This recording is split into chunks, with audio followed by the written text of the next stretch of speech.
Boa noite a todos, sejam bem-vindos ao Joana de Ângeles, encarnados e desencarnados. Pessoal, só um avisozinho aqui.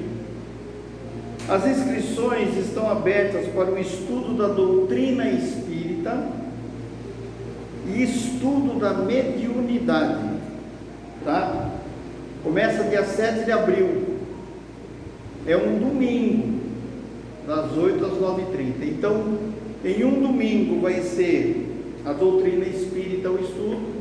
No outro domingo, estudo sobre a mediunidade, tá? Quem quiser participar do curso, na mesa ao fundo lá tem a prancheta com caneta, põe o nome, põe o telefone para contato, tudo direitinho. Esse curso não é pago, tá? É de grátis, que o pessoal fala, né?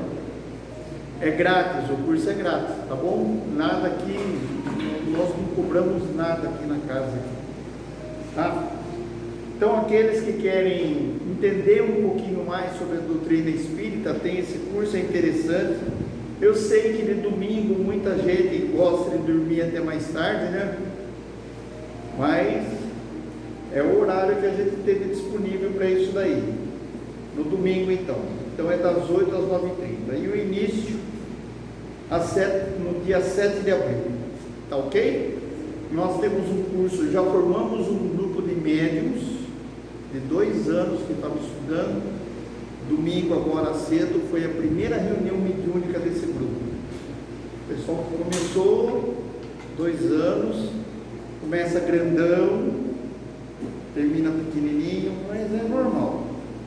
Isso é normal. A faculdade não é assim, começa com 200 alunos na classe, depois de 4 anos tem só o professor e mais o faxineiro, né? Todo mundo foi embora. É desse jeito mesmo. Isso é o ciclo da vida, tá bom? Então vamos lá, pessoal. Vamos fechando os nossos olhos, entrando em contato com a espiritualidade da casa, com os nossos mentores espirituais, agradecendo por mais uma vez de termos a oportunidade de estarmos aqui, renovando as nossas energias, recarregando o nosso corpo material, recarregando o nosso corpo espiritual. Agradecemos a Deus e a Jesus por tudo aquilo que recebemos, por tudo aquilo que temos. Pedimos, Senhor, o seu amparo sempre no nosso dia a dia, não só nosso, mas de todos aqueles que nos cercam, sejam familiares, amigos, conhecidos, e que todos aqueles que por algum motivo não puderem estar aqui nessa noite, recebam essa energia de luz, de apoio, de orientação, para todos aqueles que estão internados, para todos aqueles que estão acamados, para todos aqueles nossos irmãos que estão encarcerados, pois todos nós somos filhos de Deus, todos nós viemos de uma só origem, todos nós estamos aqui no caminho da evolução espiritual, da evolução moral. Que o nosso companheiro Fábio seja intuído, iluminado na mensagem do Evangelho de hoje. E pedimos a todos aqueles desencarnados que aqui estão, que aqui foram conduzidos, permaneçam aqui, onde serão assistidos, tratados, orientados e ouvidos, pois esta é uma casa de Jesus, é uma casa de todos nós. Graças a Deus, graças a Jesus. Dia 7, hein? Quero ver todo mundo aqui.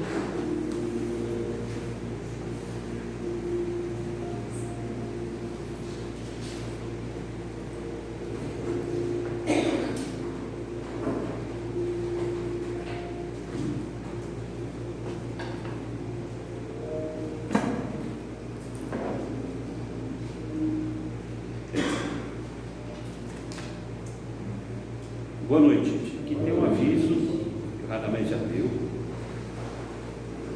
Dia 7, estou esperando vocês aqui. 7 de abril. Exatamente, 7 de abril, não é 7 de março, ainda tem um mês. Podem descansar mais um pouco.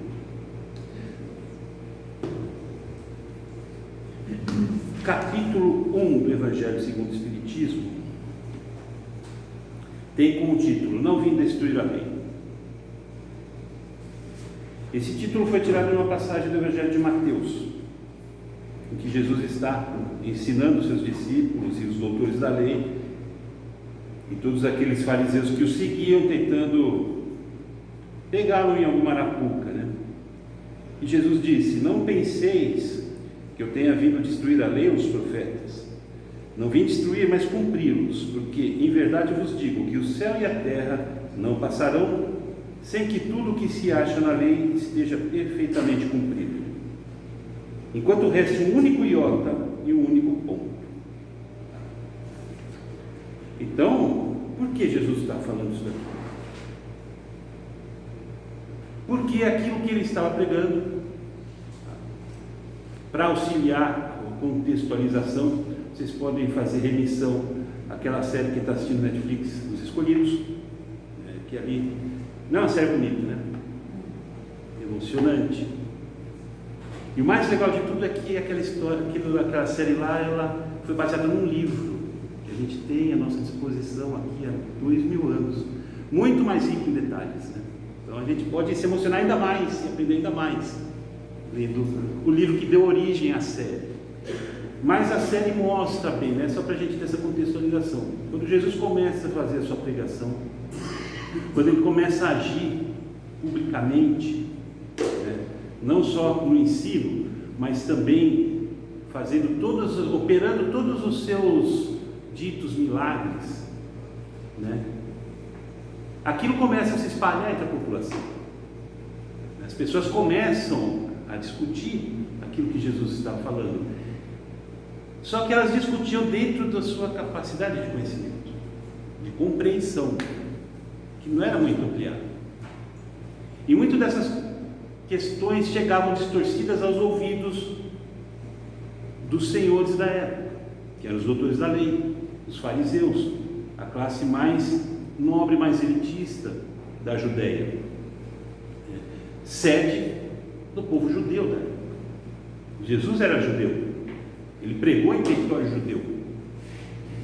Então, estamos falando de um lugar onde o respeito à lei era imperativo, até porque era uma teocracia, a gente pode usar o termo agora, né? Na época não existia esse termo, mas era um estado baseado na religião judaica, e a religião judaica é baseada nas leis de Moisés, a partir dos 10 mandamentos e de toda a lei mosaica, 613, se não me engano, artigos da lei mosaica criados por Moisés, e que regravam toda a vida do povo judeu, desde o nascimento até a sua morte, até a forma como ele devia se higienizar o corpo, até a forma como ele devia comprar os seus alimentos, produzir os seus alimentos, consumir seus alimentos, se relacionar com seus vizinhos, no seu trabalho, hora de dormir, a roupa que devia usar. Tudo isso era regulamentado pela lei de Moisés. E se alguém contrariasse essa lei no Estado judeu, ele estava sujeito a uma pena severa. Por isso que, ouvindo aquele burburinho todo, que o povo começou a fomentar a partir do que via e ouvia de Jesus, surgiu essa questão. Tem alguém incitando, alguém que está atentando, está movendo as massas contra a nossa lei. A gente precisa achar, para aplicar a devida punição. Só que era uma pessoa muito querida. Jesus já estava regimentando seguidores, já estava regimentando aqueles que depositavam nele a sua confiança, depositavam nele a sua fé, porque sentiam a verdade, a veracidade daquilo que ele ensinava, daquilo que ele vivenciava. Então os judeus não podiam simplesmente chegar lá e prender e condenar. Eles precisavam pegar em flagrante, porque do contrário eles iriam sim provocar o povo, uma reação do povo. E uma reação do povo era tudo que Roma, que controlava tudo, em última instância, não queria. Então mandavam seus doutores da lei, seus fariseus, para tentar. Quem estuda os evangelhos vê várias passagens em que Jesus se refere aos fariseus, aos doutores da lei, tentando com perguntinhas capciosas, tentando com armadilhas, né, sofismas elaborados para tentar pegar a contradição e aí sim, em flagrante, realizar os negócios. E uma dessas foi essa ocasião aqui. Mas essa lei que o Senhor está trazendo é uma lei especial? É uma lei nova? É uma lei mais profunda? Claro que a pergunta traz implícita a afirmação de que você está trazendo outra lei. E aí Jesus responde com uma sabedoria profunda que diz: eu não vim destruir a sua lei. Eu não vim destruir a sua lei. Eu vim dar cumprimento. Eu vim dar cumprimento. E ela vai ser cumprida até o último iota. O que é o iota? Iota é uma letra do alfabeto. Na verdade, está traduzida iot, uma letra do alfabeto aramaico. É a menor letra do alfabeto aramaico. É um cisco, é um cisquinho assim. O alfabeto aramaico já é um alfabeto bem simples, mas esse é mais simples das letras. Então, o menor do cisco, o menor detalhe dessa letra, ele vai ser cumprido. Entende? E nada passará enquanto isso não for cumprido até o fim. Desarma, né? Desarma todo o plano de captura dos judeus nessa resposta. Só que nos coloca em xeque também, porque essa pergunta ressoa já há 2000 anos e a gente não tem ainda elementos necessários assim para responder com segurança se nós entendemos o que foi dito aqui e se nós estamos também da nossa parte atendendo a esse cumprimento. Porque Jesus falou: eu vim cumprir a lei. Jesus falou isso: eu vim cumprir a lei. Mas ao mesmo tempo ele se voltou para aqueles que o seguiam e falou: se você quer saber se a minha doutrina é verdadeira, então vem e me segue. Se você quer receber o alívio que o Pai oferece através de mim, tome a sua cruz e me siga. Ou seja, Jesus veio cumprir a lei, mas ele também conclama aqueles que querem se beneficiar dessa lei que o sigam. E seguir Jesus significa cumprir também essa lei. Não existe outra maneira de seguir o Cristo. Isso a gente entende quando faz um estudo mais aprofundado. A gente se detém sobre o texto e reflete para tentar extrair o seu conteúdo. Porque o Evangelho tem um conteúdo muito literário. É um texto literário muito bonito. Mas ele exige que a gente se detenha e reflita e tente buscar, porque a letra não diz tudo. Quem se baseia na letra geralmente se engana. E não precisa ir muito longe com esses exemplos.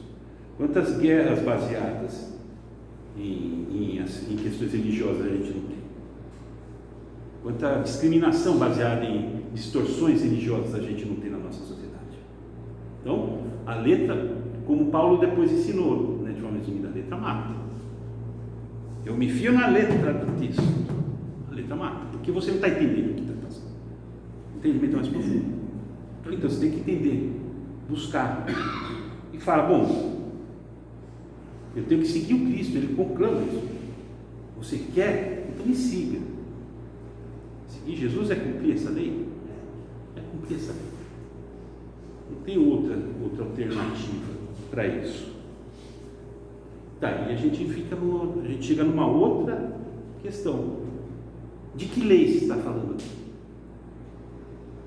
De que lei a gente está tratando nesse capítulo? Qual é a lei que Jesus nos conclama a cumprir? Como ele está dando cumprimento? Porque vejam, a importância disso daqui é muito capital. A lei do amor? É onde resume, pode falar, é aberto, eu não estou fazendo aqui só uma. Não é fake isso aqui, é uma conversa, a gente está batendo papo. Temos pessoas aqui. Como eu não tenho mediunidade, os desencarnados não vão poder perguntar através de mim. Pode perguntar através de algum médium. Mas os encarnados podem falar. Podem falar. Essa importância aqui é capital porque aqui a gente lê o texto do Evangelho, fala, né? E a gente consegue extrair essa interpretação a partir do momento que a gente mergulha no texto e busca a reflexão daquilo que é profundo. Mas, mais simplificadamente, a gente vai encontrar a mesma questão, a mesma resposta na obra de Kardec, no Livro dos Espíritos. Quando a gente está tratando das leis, dessa lei aqui, depois a gente desenvolve, mas aí Kardec pergunta, bom, tá, então existe esse quadro, a gente tem essa necessidade, e qual é o modelo? Qual que é o paradigma que a gente tem para se basear e se orientar nesse cumprimento? Jesus. Via de Jesus, o guia e modelo da humanidade. Isso significa que Jesus é guia e modelo e que nós então devemos segui-lo, porque um guia orienta. O papel do guia é orientar, para que aquele que não saiba ou não conheça, siga em direção ao caminho certo, siga em direção à orientação certa. Quem viaja para fora já conhece o lugar onde está indo, não precisa de guia, já conhece. Agora, quem não precisa, é bom contratar um. Vai evitar muita enrascada, capaz de estragar suas férias. Então a gente contrata um guia. Jesus é o nosso guia, significa sigam, porque Ele sabe onde está indo, Ele sabe o que deve fazer, e a gente aprende seguindo da mesma forma. E modelo, molde, modelo é de molde. Jesus é o molde no qual a gente deve se conformar,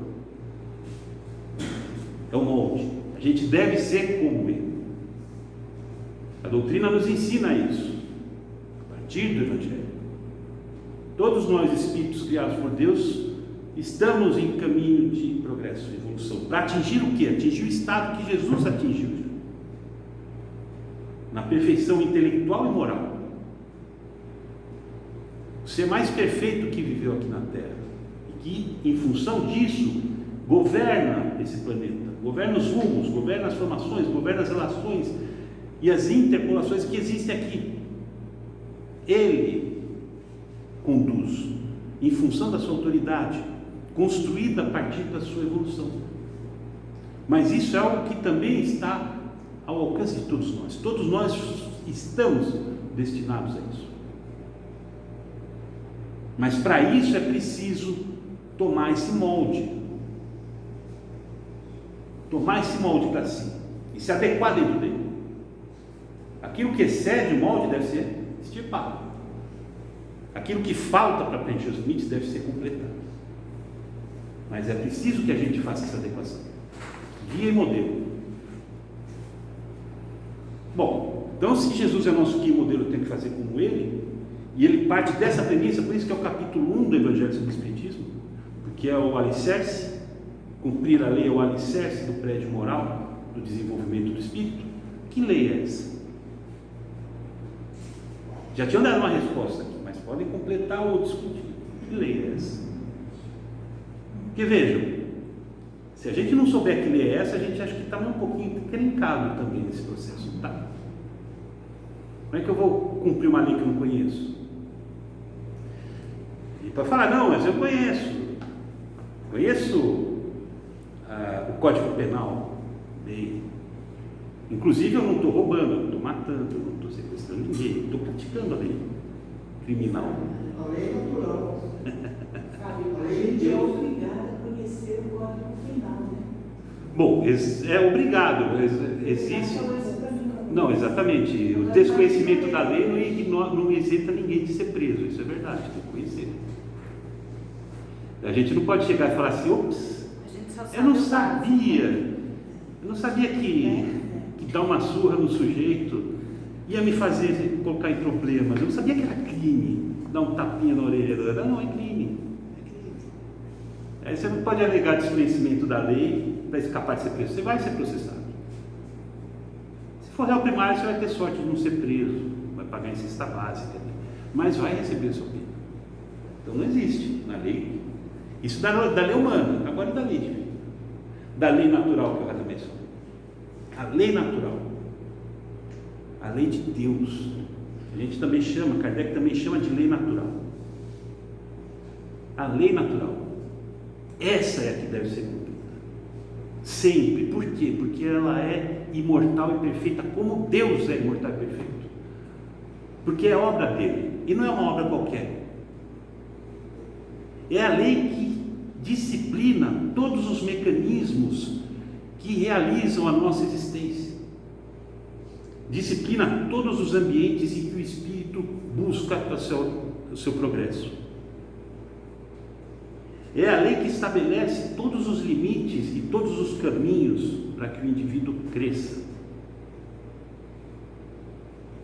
Ela é eterna, é imutável, é perfeita, porque ela carrega os atributos do seu Criador. É a mesma lei que vigeu há 5 milhões de anos, há 500 milhões de anos, e que vigerá daqui a 500 milhões de anos, que há 1 bilhão de anos será a mesma lei. Essa é a lei que a gente deve seguir. Porque sem ela não existe suporte, sem ela não tem crescimento, sem ela não tem conformação ao molde, a gente não se enquadra no modelo, sem ela não segue. Porque se para seguir Jesus é preciso cumprir essa lei, sem essa lei a gente não segue. Vai cumprir como? Então a gente precisa aprender a lei. Vamos correr atrás disso. Onde que eu vou aprender essa lei? Onde que eu consigo acessar essa lei? No curso teologia.com, a gente compra em 10 capítulos, paga em 20 vezes no cartão. Baixa o PDF. Acho que talvez é para não fazer ao próximo que você não queira fazer para ti. Então, a lei está onde? A gente já tem a lei, a gente não precisa correr atrás da lei. A gente já tem, mas já tem onde? Antes de responder isso, a gente deve usar lógica. Você compra um celular novo, você não sabe usar um celular, a não ser que você tenha 6 anos, mas não é o meu caso. Mas você tem um manual que vem no seu celular, você lê o manual ali, comandos, tal, aprende. Você compra uma televisão nova, mesma coisa, aprende no manual.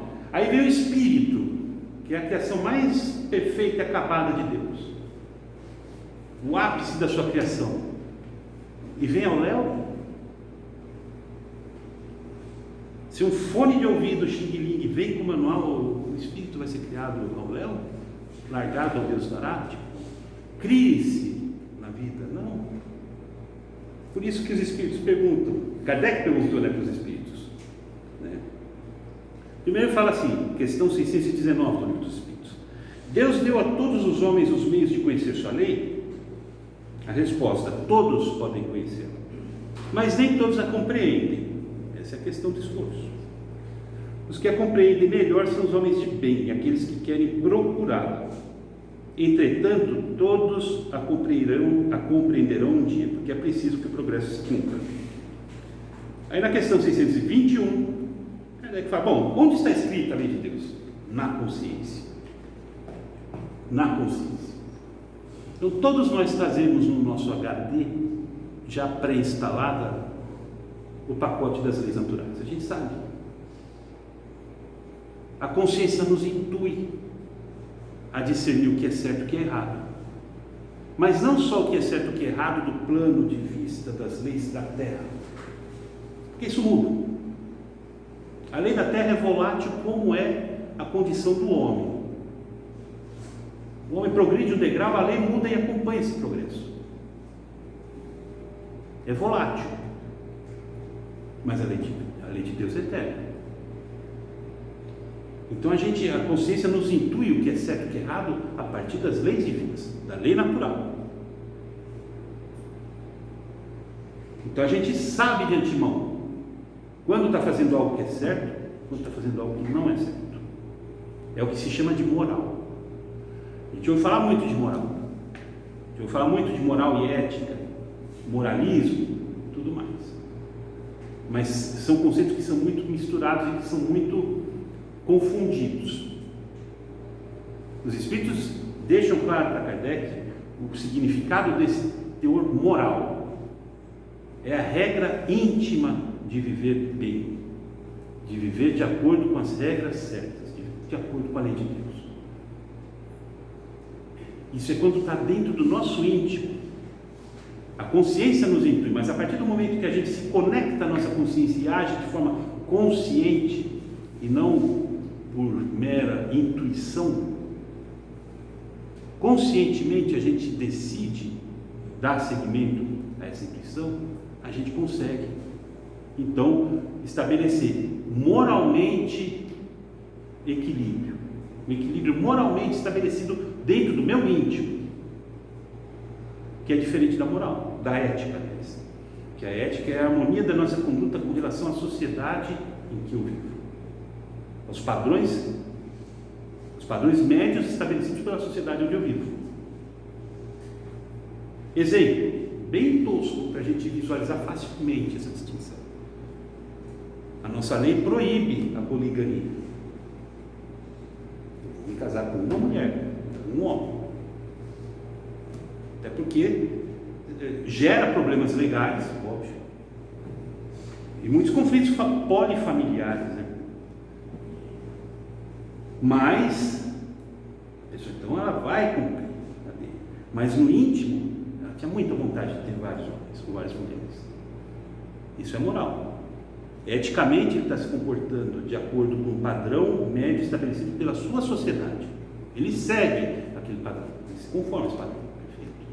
A conduta dele é eticamente correta. Moralmente, ele não tem essa compatibilidade, porque ele gostaria, ele só não tem oportunidade.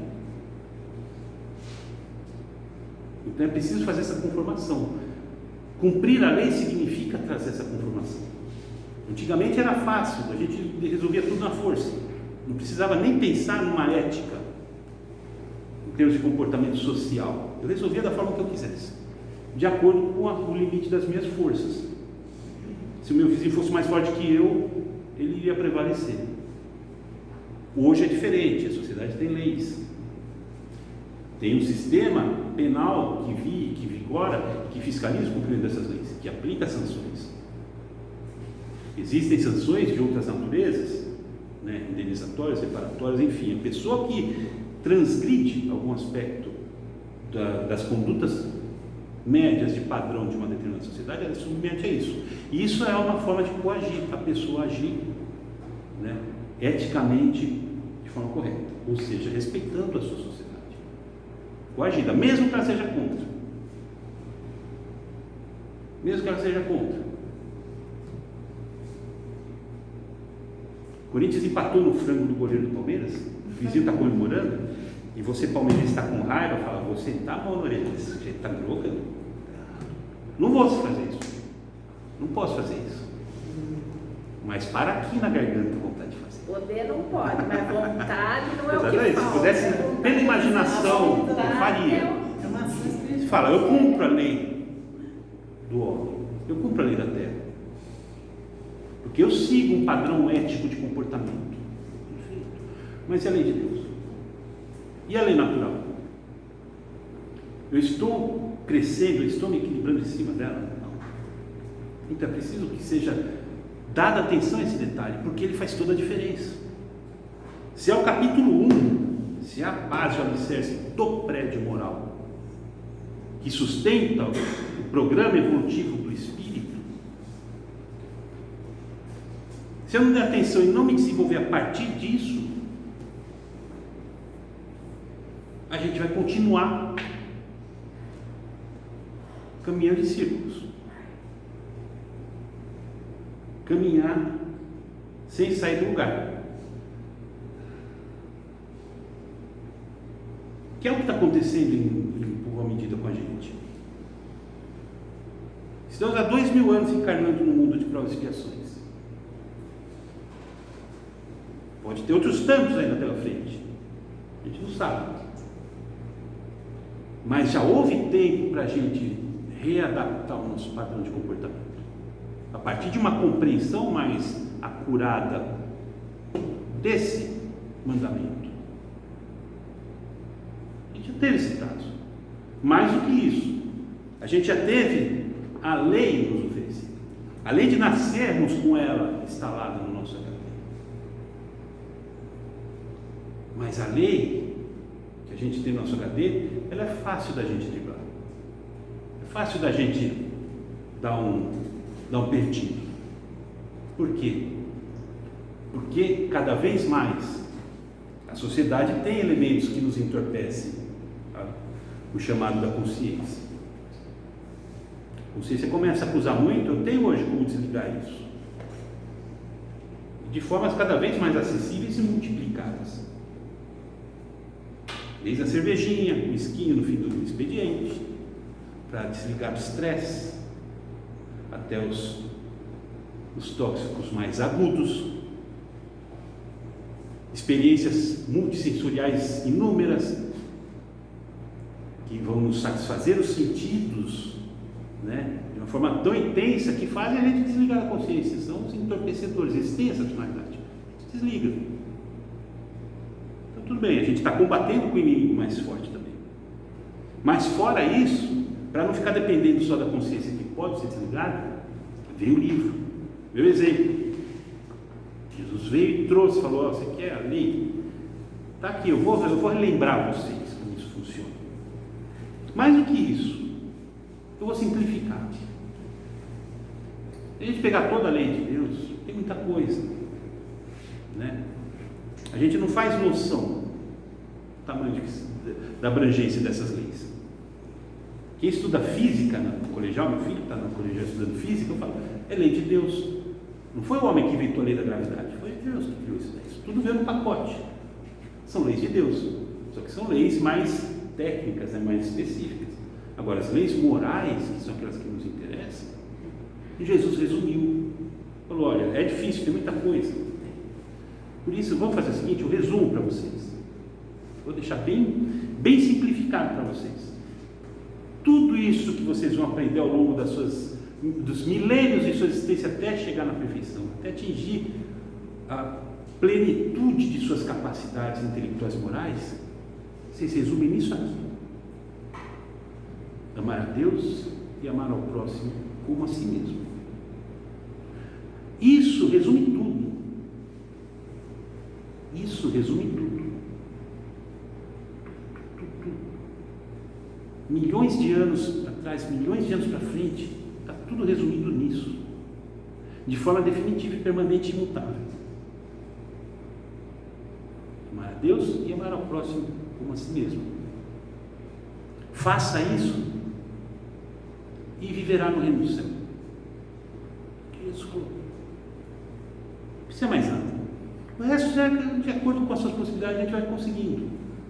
Estuda um pouco de física nessa vida ou na outra, deixa para depois, pega uma coisa mais simples agora, educação artística, né? Não querendo. Mas a gente pode modular essas coisas, mas o básico a gente já pode saber desde já. E é o que basta. É o que basta. Eu não vim destruir a lei.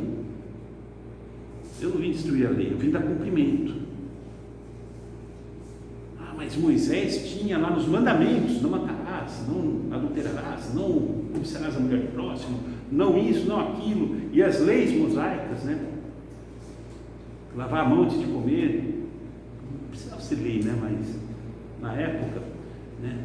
Usar tecido de não sei o quê, e não fraudar o peso da balança. Tudo isso você vai realizar a partir do amor.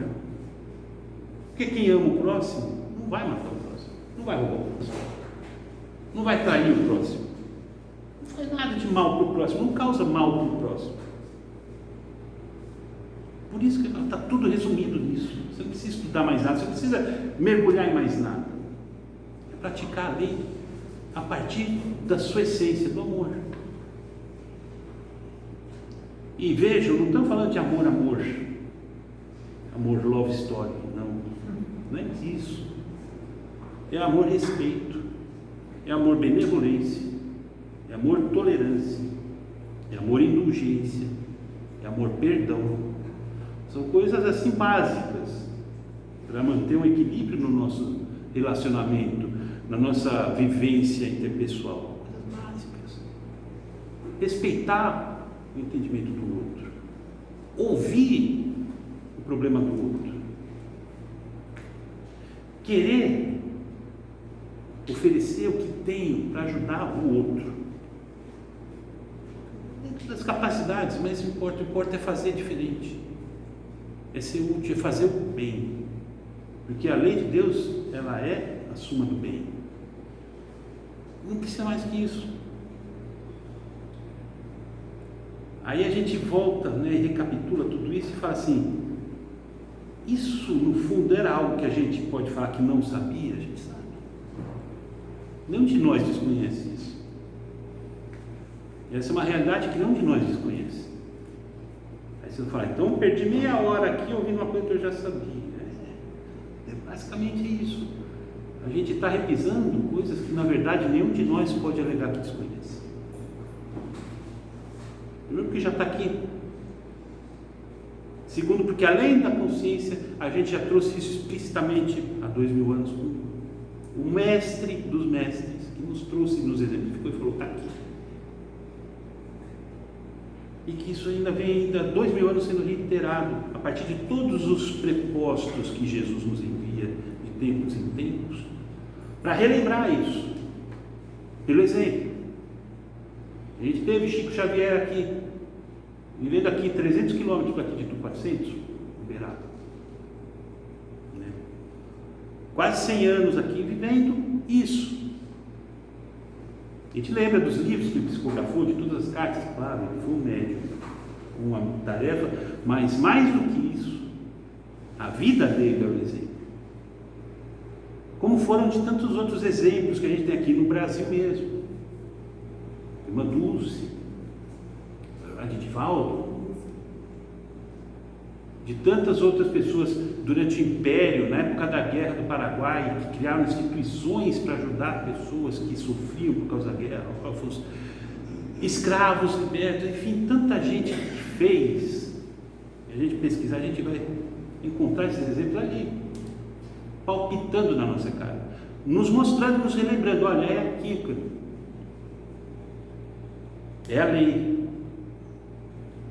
lei que precisa ser cumprida. É a lei cujo cumprimento nos leva a seguir Jesus. Não existe outra forma de seguir Jesus. Eu só fico o dia inteiro lá, Senhor, Senhor, se penitenciando no chão. Silício, né? Aquele pessoal que se chicoteia, Senhor, eu vou me pegar também igual o Senhor. Aí vai falar lá no fim, eu não conheço vocês. Se apartem, eu não conheço vocês. Se afaste que vocês não são da minha realidade, porque não é isso que funciona. É aquele que segue e seguir a amar, e sem isso não funciona. Não é bacana perceber que é só isso que está segurando, sustentando tudo? É amar. Então, o que resta a gente falar agora para concluir? Amemos. A gente volta para casa agora, volta para a rua, pega no carro, vamos voltar a encontrar a família, encontrar vizinho, encontrar, enfim, todos aqueles que estão ali ao nosso redor, na nossa.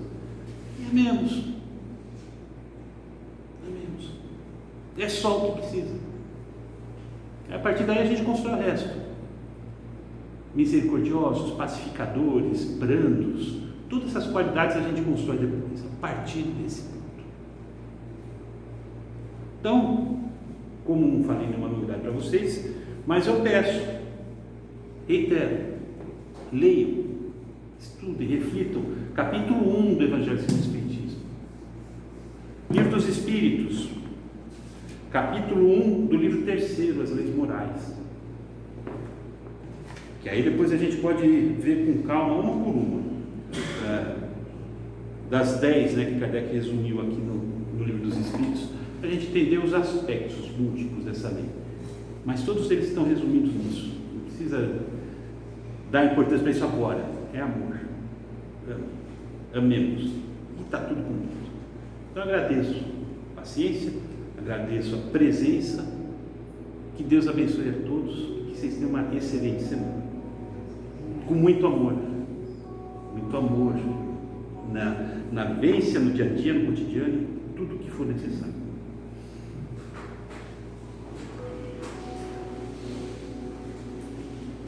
Agora a gente vai elevando o nosso pensamento com muita gratidão no coração, alcançando todos esses amigos espirituais que estão conosco, nos acompanhando hoje,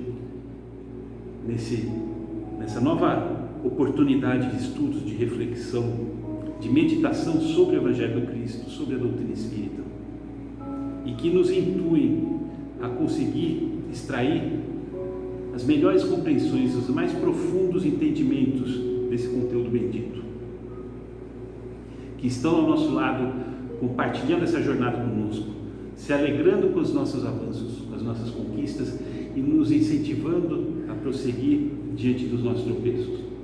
Aos nossos mentores, aos mentores desse trabalho, aos mentores dessa casa, nosso muito obrigado por todo esse companheirismo, por toda essa amizade que nos é oferecida, com a qual nos envolve tão fortemente. E elevando mais o pensamento, a gente vai buscar aquele que é a razão pela qual estamos aqui hoje, aquele que veio pessoalmente entre nós trazer esse Evangelho bendito, esse guia iluminado de renovação e crescimento espiritual, que nos exemplificou integralmente o seu cumprimento, para que nele pudéssemos nos inspirar e copiar nas nossas vidas, no nosso dia a dia. Ao nosso Mestre, ao nosso Senhor Jesus Cristo, o nosso muito obrigado por todo o seu amor, por toda a sua misericórdia, pela paciência com a qual nos envolve, pela orientação que nos fornece diuturnamente, como um farol no nosso horizonte, a iluminar o nosso caminho, a nos infundir força, serenidade, fé e coragem para prosseguir na jornada, superando os obstáculos, superando os tropeços. E a Ti, Mestre, a gente roga as Suas bênçãos para que envolvam cada coração aqui presente hoje. Que cada coração possa sair daqui aquecido no Seu amor, na Sua fé, na Sua esperança, retornar entre os Seus e agir como uma carta viva do Seu Evangelho, replicando os ensinamentos aqui hoje estudados e auxiliando dentro da nossa capacidade a difundir e a multiplicar os Seus ensinamentos diante dessa humanidade ainda tão necessitada de despertar para as realidades do Espírito. Que cada um de nós, nesse intuito, consiga fazer com que esses laços familiares entre essa família humana se estreitem cada vez mais, amparados no amor, na fé e na misericórdia de nosso Pai. Que assim seja, graças a Deus e graças a Ti.